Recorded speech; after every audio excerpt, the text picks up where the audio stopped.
Hello, I hope you are doing great, guys. Today I got a Toyota Prius 2008 model. It doesn't start. The keys in. The push button is not working. Nothing on the dash. I'm trying to figure it out what's wrong with it. I already checked the switch. This button here. So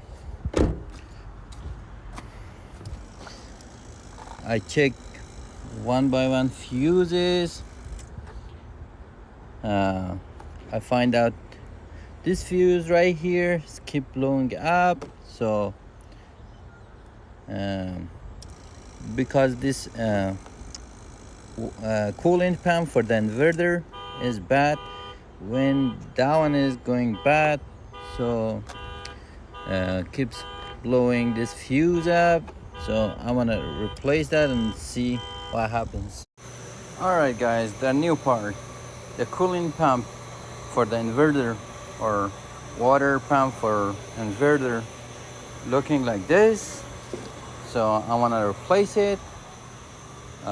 All you gotta do, remove this plastic piece from there, and it's got few bolts. Remove that, the hose, the two hoses, and it looks like pretty much easy.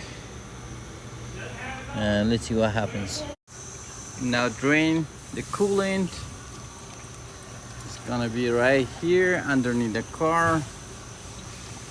Once you drain it, all the coolant, then you can start removing the part. All right, the new part is already in. I checked this fuse, it's good for now. I'm gonna fill up the coolant reservoir, or the coolant for the inverter.